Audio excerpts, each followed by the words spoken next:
আসন্ন ৫ নং জুরখালী ইউনিয়ন পরিষদ নির্বাচনে চেয়ারম্যান পদপ্রার্থী জনাব মোহাম্মদ জগলুল পাশা ছোটনের সমর্থনে জুরখালী ইউনিয়নে কামারপাড়া গ্রামে এক পরামর্শ সভা অনুষ্ঠিত হয়েছে।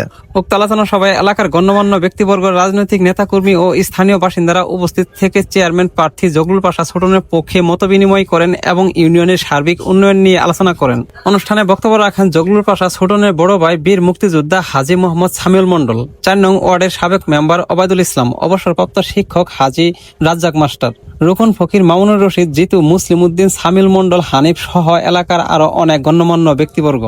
বক্তারা তাদের বক্তব্যে বলেন, জগলুল পাশা ছোটন দীর্ঘদিন ধরে এলাকার মানুষের সুখ দুঃখের পাশে রয়েছেন। একজন সৎ, যোগ্য ও জনবান্ধব নেতৃত্ব হিসেবে তিনি ইউনিয়নের উন্নয়নে গুরুত্বপূর্ণ ভূমিকা রাখতে পারবেন বলে তারা আশাবাদ ব্যক্ত করেন। একই সঙ্গে তারা উপস্থিত সবার কাছে আগামী নির্বাচনে জগলুল পাশা ছোটনের পাশে থাকার আহ্বান জানান। চেয়ারম্যান প্রার্থী মোহাম্মদ জগলুল পাশা ছোটন তার বক্তব্যে বলেন, ফেসিবাদী সরকারের আমলে আমি চেয়ারম্যান পদের নির্বাচনে অংশগ্রহণ করেছিলাম।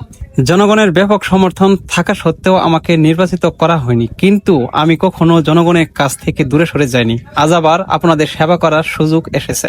আপনারা যদি আমাকে আপনাদের মূল্যবান ভোট দিয়ে নির্বাচিত করেন, তাহলে আমি জুরখালী ইউনিয়নকে একটি আধুনিক, উন্নত ও জনবান্ধব ইউনিয়ন হিসেবে গড়ে তুলতে সর্বোচ্চ চেষ্টা করব ইনশাআল্লাহ।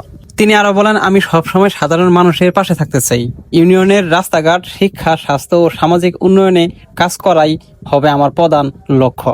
এজন্য আমি আপনাদের দোয়া ও ভালোবাসা ও সহযোগিতা কামনা করছি। সভা শেষে উপস্থিত সবাই 2 হাত উপরে তুলে জগলুল পাশা ছোটনের পক্ষে কাজ করার এবং আগামী নির্বাচনে তাকে বিজয়ী করার লক্ষ্যে ঐক্যবদ্ধভাবে কাজ করার আশ্বাস দেন। এ সময় উপস্থিত জনতা ইউনিয়নের উন্নয়ন ও জনগণের কল্যাণে তার নেতৃত্বের প্রতি আস্থা প্রকাশ করেন এবং সর্বোচ্চ সহযোগিতার আশ্বাস দেন।